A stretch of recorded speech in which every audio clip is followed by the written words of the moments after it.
2016년 6월 고2학평 상속세 증여세 지문에서 이 내용일치 문제를 풀어볼 겁니다. 왜 이걸 내용일치라고 이야기를 했냐면 이 지문 전체가 상속세와 증여세에 대해서 이야기를 하고 있는 지문인데 이건 2점짜리 문제인데 적절하지 않은 거 찾는 문제고, 그리고 범위를 발문해서 상속세와 증여세라고 줬어요. 그렇다면 이 지문 전체에 대한 이해로 적절하지 않은 거 찾는 문제죠. 4개는 전부 다 나와 있고요. 지문 전체인데 2점짜리야. 그렇다면은 우리가 깊이 생각해야 될 부분은 사실 그렇게 많지는 않을 겁니다. 단어가 뭐 다른 말로 치환, 같은 의미를 가진 다른 말로 치환되어 있다거나, 아니면 앞뒤가 살짝 바뀌어 있다거나, 바뀌어 있지만 의미는 상통하게 그런 식으로 바뀌어 있다거나 뭐 이런 식으로 이야기를 할 거예요, 선지에서. 자, 보시면은 요거는 어려우면은 반으로 갈라가지고 생각을 하셔야 됩니다. 어려우면 반으로 갈라가지고 생각해야 된다는 게 무슨 말이냐면, 기억은 재산을 주는 이가 사망한 이후 부과된다. 그리고 니은은 재산을 주는 이가 사망한 이후 사망하기 이전에 부과된다. 이런 식으로 두 개를 갈라주셔야 돼요.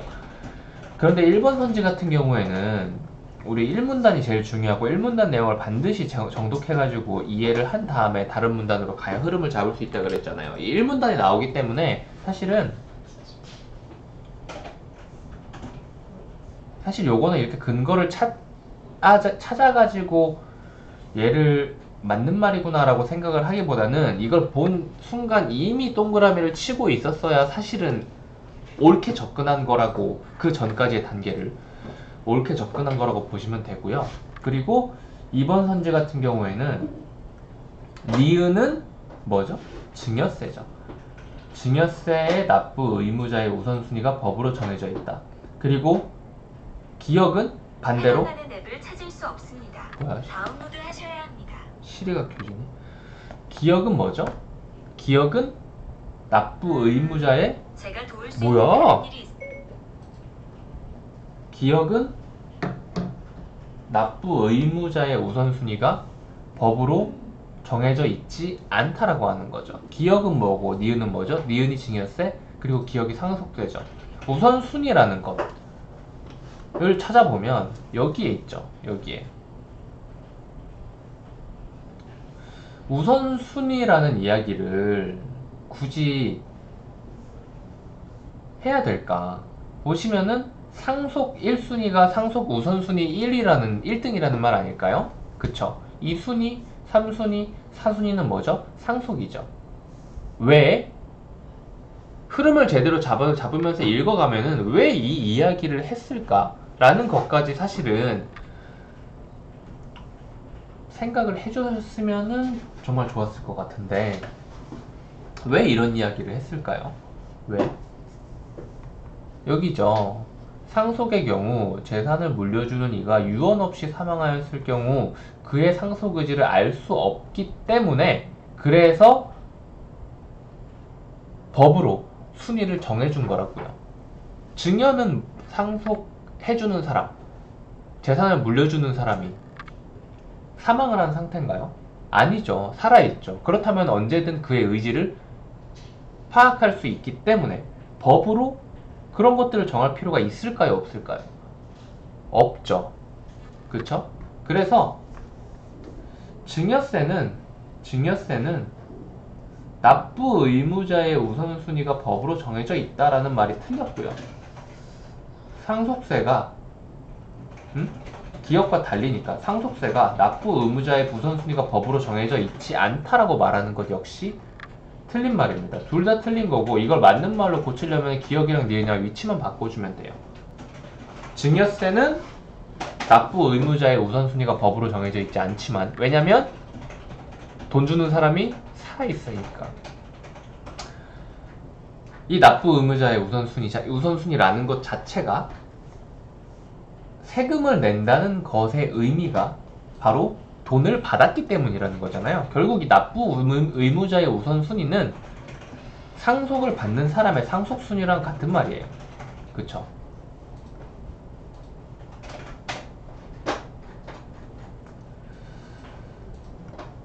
그렇죠. 납부 의무자의 모선순위 뭐 이런 거는 이제 그 이후에 나오는 단어가 아니죠.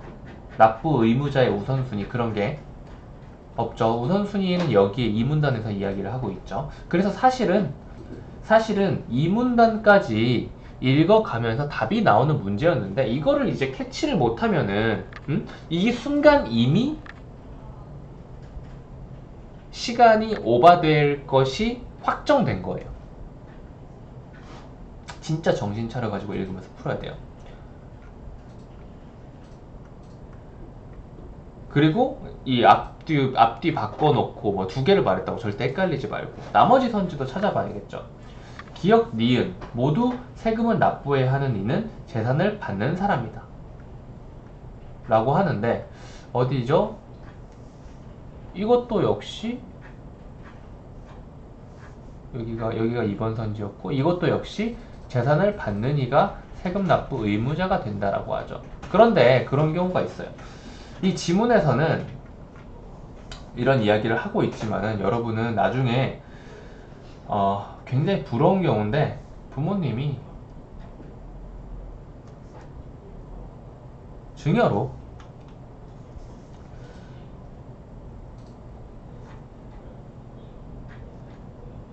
5천만 원을 초과하는 돈 혹은 뭐 여기에서 아무튼 이런 증여세 사실 뭐 돈으로 주면서 돈으로 그대로 주는 경우는 그렇게 많지 않고 이 증여 5천만 원은 나중에 되면은 알게 되겠지만은 일정 기간 동안 보통 부모가 자식한테 주는 경우가 많잖아 살아생전에 일정 기간 동안 부모가 자식에게 준 금액을 전부 합쳤을 때 5천만 원까지가 세금을 낼 필요가 없는 금액이 되는 거예요. 그 정도, 그러니까 가족은 그 정도는 할 수 있다. 뭐 그런 이야기인 거죠. 그런데 보통 이 증여는 그런 식으로 현금을 주는 게 아니라 집 같은 거, 아파트, 부동산. 사실 이 부동산이라는 개념이 상위의 개념입니다. 집, 아파트, 땅이라는 것을 모두 포함하고 있죠. 이런 부동산을 증여해 주는 경우가 되게 많다 이거야. 근데 이 부동산의 가치가 5천만 원을 넘지 않는 경우는 거의 없죠. 그렇기 때문에 주면서 부모가 증여세도 같이 내버리는 경우도 있어요. 대신 내주는 거예요. 그래서 그러한 현실적으로 돌아가는 그림을 보면은 재산을 받는 이가 세금 납부 의무자가 된다는 이 3번 선지의 근거 부분이 어떻게 보면은 살짝 그 어폐가 있다고 느껴질 수도 있어요. 이미 지금 이거 보는 학생 중에 이미 증여를 받은 학생이 있을 수도 있어. 그 학생이 나보다 자세히 알걸? 하지만 어찌됐건 원칙 자체는 이렇다라는 겁니다. 그리고 이제 4번 선지네요. 적용된 세율이 높으면 공제 후 남은 금액이 크다는 의미다. 이거 뭐죠? 공제 이야기를 하고 있죠. 공제는 어디 있어요? 공제는 3문단에 있네요. 딱 봐도 여기에 4번 선지 근거가 있겠죠? 자 보시면은 공제 후 남은 금액까지 찾아주면 좋은데 여기 있죠. 상속세와 증여세는 이 둘 모두니까 이 전은 사실 굳이 볼 필요가 없죠. 공제 후 남은 금액에 대해 금액이 클수록 세율이 높아지는 누진세율이 동일하게 적용된다. 이게 4번 선지 근건데 앞뒤를 살짝 바꿔놨어요. 무슨 말이냐면 일단 1번 공제를 하고요. 두 번째로 남은 금액에 따라서 세율을 정하는 거예요. 그리고 남은 금액이 클수록 우리나라는 많이 가질수록 세금을 더 많이 받아가는 누진세율을 적용하기 때문에 남은 금액이 클수록 이 공제라는 건 뭐였어요? 공제라는 것은 세금 없는 제가 아까 이야기했던 증여세의 경우 현금으로 5천만 원 일정 기간 동안이라고 했죠. 그런 경우 세금을 안 내도 되는 공제되는 그런 구간이 있고요. 그리고 만약에 근데 제가 5천만 원 이건 예시를 들어서 설명해 줄게요. 아까 5천만 원 증여의 경우 5천만 원 공제라고 했어요. 정확한 기간은 10년인데 10년 동안 총액이 5천만 원을 넘지 않으면 된다. 뭐 이런 이야기인데 아무튼 근데 5천만 원 공제인데 증여를 2억을 했어요. 2억을 했어. 그러면은 공제되지 않는 금액이 1억 5천에 대한 세금을 부과를 해야 되잖아요. 이 1억 5천에 대한 세금을 내야 되는 거죠. 이 1억 5천에 대한 세금은 누진세라는 것이 적용이 되는데 이런 거예요. 지금 공제가 됐으니까 공제된 부분은 아예 빼는 겁니다. 1억 5천에 대해서만 생각을 하는 거야. 네가 세금 내야 될 금액에 대해서 이게 얼마냐. 그래서 구간을 정해놓고 A 구간이 있고요. B 구간이 있고요. C 구간이 있고 예를 들어서 여기가 2천만원 여기가 1억 이라고 해봅시다. 이거는 그냥 가정을 하는 거예요. A 구간까지 뭐 5%다. B 구간까지 15%다. 그리고 C 구간부터는 뭐 40%다. 이런 식으로 임의로 정해볼 거예요. 그렇다면 2억을 증여받았을 때 내가 공제되는 5천만 원을 제외하고 내가 내야 되는 세금의 기준이 1억 5천만 원을 기준으로 세금을 내야 되는데 그걸 세율을 계산을 해봤더니 빵원부터 2천만 원까지는 5%만 내면 된대요. 그래서 근데 나는 이걸 초과해가지고 2천만 원을 다 채웠지. 그래서 2천만 원에 5%를 곱하니까 얼마예요? 세금은? 100만 원이죠. 그쵸? 근데 2천만 원부터 1억 구간까지는 세금이 15%가 적용돼요. 여기는 얼마죠? 2천원에서 1억까지는 8천만 원이죠. 8천만 원에 대해서는 15%가 적용이 되는 거예요. 그럼 얼마죠?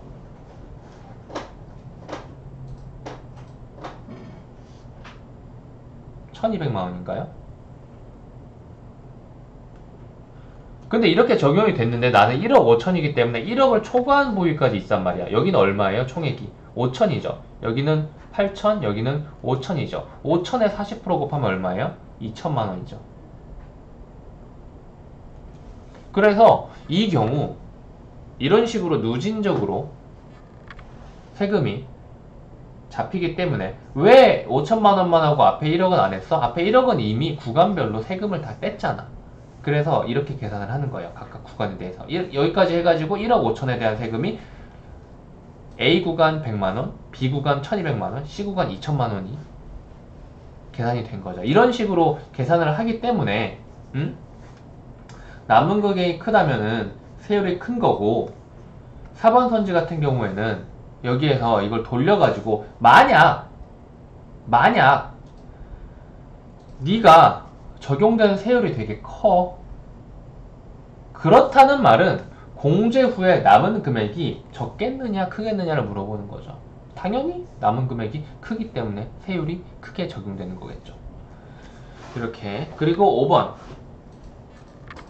이거는 사실 딱히 뭐 지문에서 찾을 필요는 없어요. 지문에서 일단 찾아보시고 찾을 때가 있으면 찾아보시고 왜 이런 식으로 하겠어요? 왜 이런 식으로 하겠어요? 왜 많이 물려줄수록 많이 나라에서 가져갈까요? 응? 부모가 물려주는 게 그대로 자식한테 가면 일정 이상 부를 쌓았다면 앞으로 그 가문은 노동을 할 필요가 없죠. 오케이? 일을 해서 돈을 벌 이유가 없어요. 그렇잖아. 그런 걸 뭐라 그래? 세습이라 그러죠.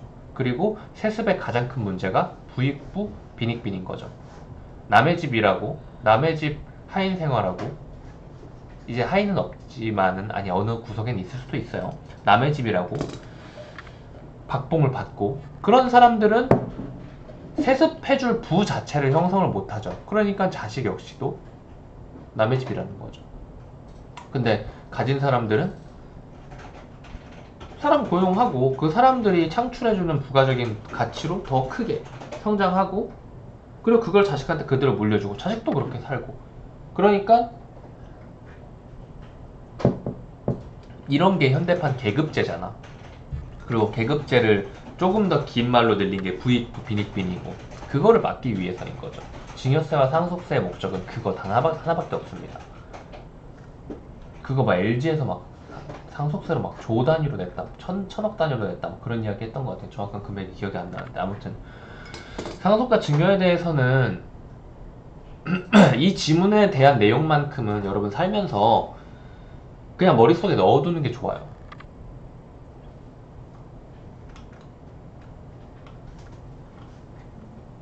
굉장히 중요합니다. 살면서 언젠가는 만나게 될 거예요. 여기까지 할게요.